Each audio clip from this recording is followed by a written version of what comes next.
Today, I want to reflect a little bit about how my interest in fashion transformed as I stepped foot into the industry and gained more knowledge about brands, how to dress, and how the industry works.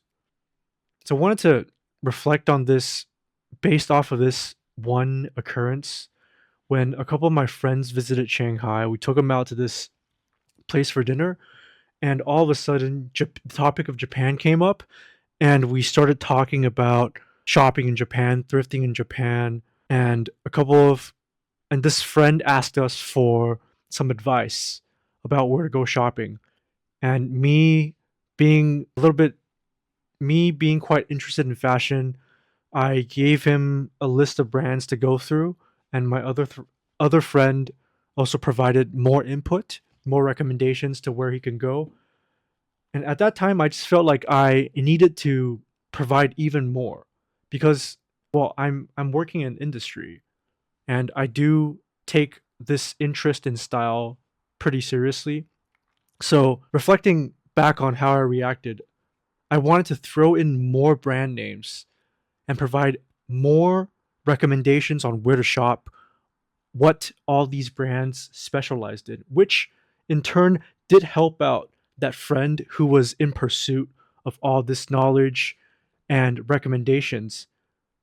But at the same time, I realized that what I was doing is an indirect form of one upping my other friend who was also trying to give input because I was trying to demonstrate my competence through cultural capital in the form of fashion brands, of textural knowledge, of different styles that each brand specialized in order to demonstrate my competence and my expertise on this topic. So I thought that was quite interesting because I talk about status all this time and reflecting on that experience.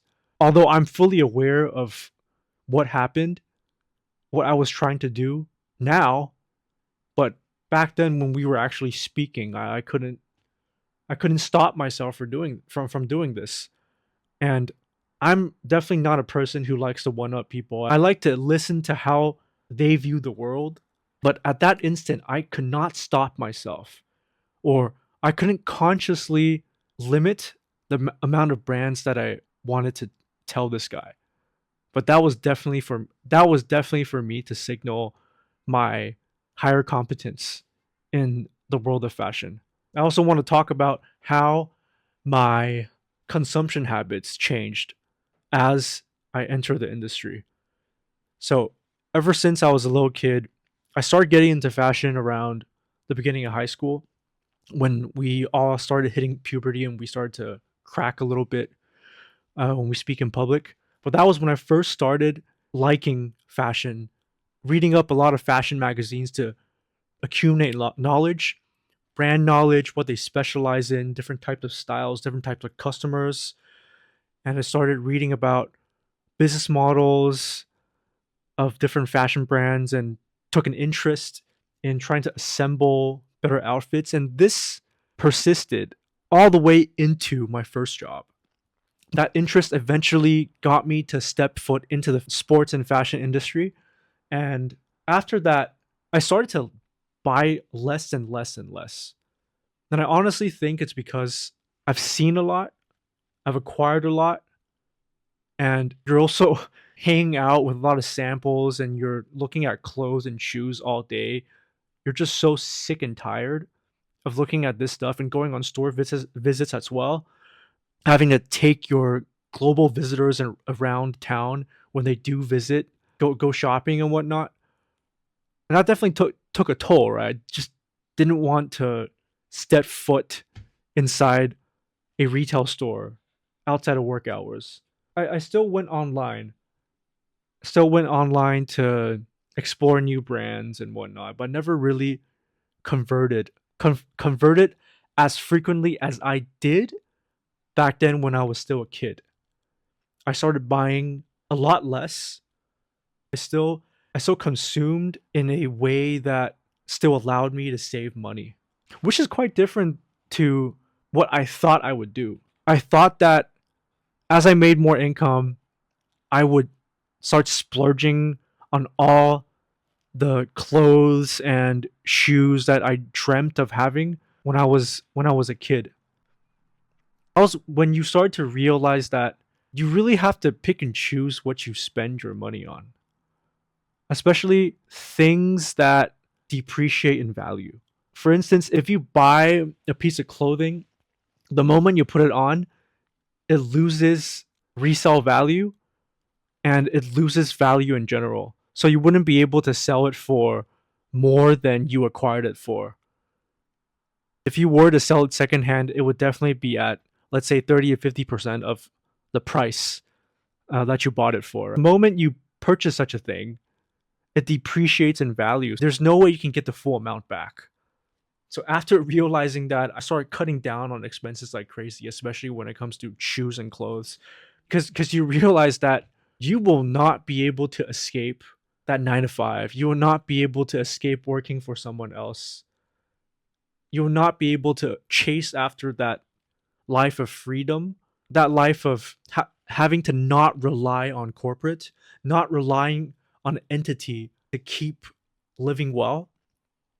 If you kept spending your income away and not using that to build towards something that will eventually get you the freedom you want.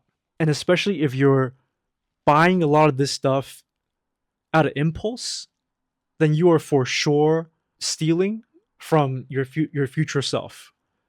And you might not be able to retire as early as you want to. Because I honestly think that purchasing these things is just an outlet.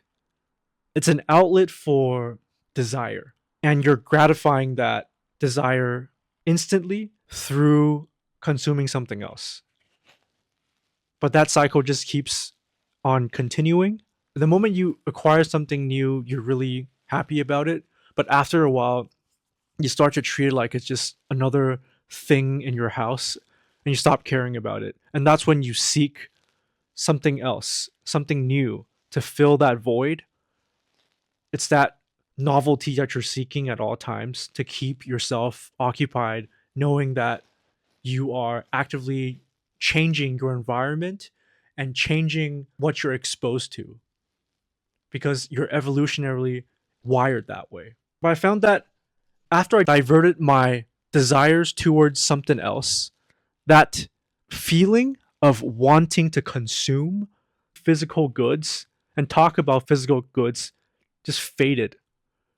The moment I started working towards, let's say, a YouTube channel or something, my priorities just shifted. It's not about going store to store, looking at what's the newest drops, going to thrift stores to hunt for a good deal or to spend time with people talking about this stuff. Although I do enjoy studying it, but it just completely changed because I redirected my desire towards this project that I wanted to start so I can improve myself and hopefully be able to acquire a different source of income. Or if I were to take up a project of reading a book to really master a particular topic, such as the status topic or evolutionary psychology and biology, then my entire perspective and my priorities shift. I think it's really a matter of repetition. I think it's doing something for longer than 21 days and it becomes a habit. You'll feel really uncomfortable if you don't do that one thing every single day. And I was able to successfully replace my habit of scrolling on the phone for fashion novelty, going out to the stores for fashion novelty, and swap that out for projects, swap that out for reading and gaining more knowledge in the areas that I want to be more competent in. And that was when I was able to break off my desires for physical goods and in a certain way conspicuous consumption.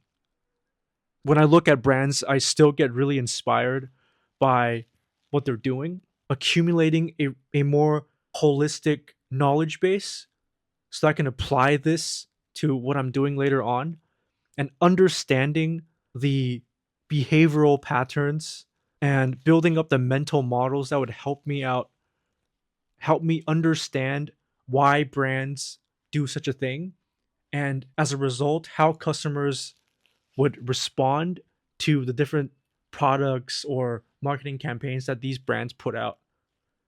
This interest, it morphed into a different form of interest. It's less overt. I'm shifting the focus to acquire more social capital or cultural capital, as opposed to what I'm actually wearing, what's very visible, what's very overt, what everyone else can see, right? So I did see that shift. Another way I can use to explain this is a shift in the status game or the status hierarchy I want to compete in. I think that pursuing freedom itself would be a status game of virtue. Maybe it's also a status game of success because the two can go hand in hand. But it's definitely less related to that game of dominance and the status game of success through the lens of corporate success, how many people you manage in a team, and what you're doing in a corporate. Well, for me, I was able to assess whether this is the right game for me to play, whether my traits, personality, and archetype is suited for this type of game. That's when I realized that this pivot in the status game that I wanted to play, this is actually paying off. This is getting me to a better zen state, and I'm a lot less emotional. Well, I could also be a lot more numb compared to when I first started the job or started working in the industry. And I don't feel any sort of burning motivation to complete the next task. But as a result, I'm a lot less emotional. I'm able to explain it in a more rational manner. Although I still have yet to master these topics, these ways of thinking, but I'm slowly getting there. Going back to the topic of consumption, right? I don't want to consume that much anymore. A common occurrence that I see among other corporate workers who also work in sports or fashion is that you do get an allowance in the form of credit, where you can just use this credit to buy company branded items. And you also have discount coupons that you can use to get these goods at a discount. And they go fucking ham when it comes to this stuff. They're decked out in the company's products. But I don't really get why. You get paid to work here.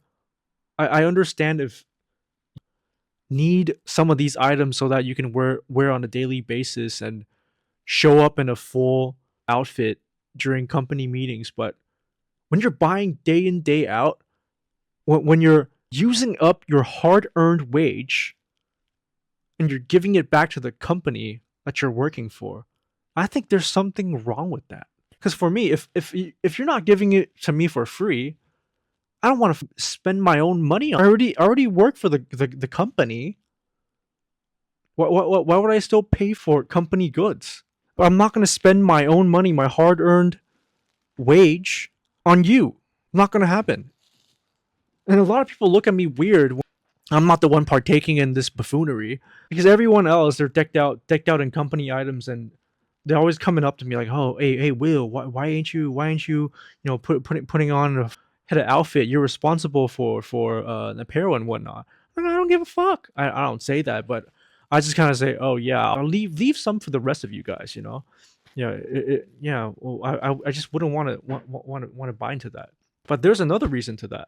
If you look at it from a status game perspective, there's two strategies when it comes to playing a status game.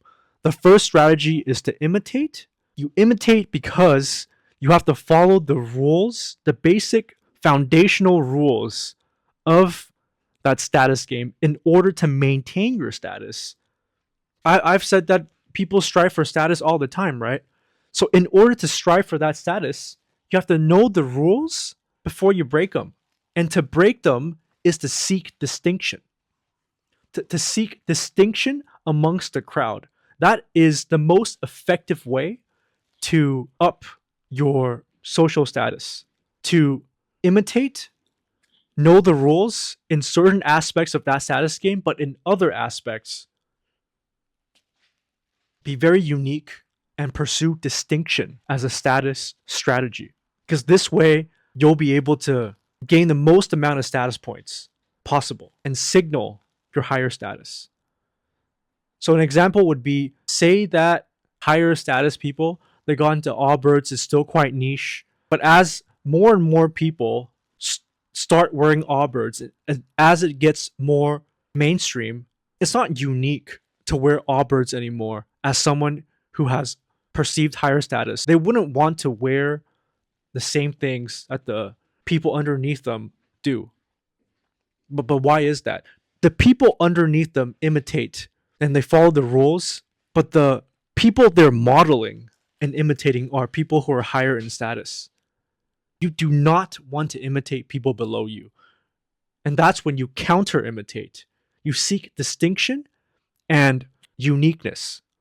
So that's when the rich will pivot away from Allbirds and go to something else to signal that status, that they're different. But the moment the mainstream crowd catches on to this new brand, the rich will again pivot. They'll pivot to something else. The dynamic of imitation and distinction so important in its core to how people operate in the status game, so that they can have an upper hand. But going back to why I don't wear company items unless I have to, well, company presentation days where people come in, company wide meetings, or sales meetings where clients come in, I'll put it on.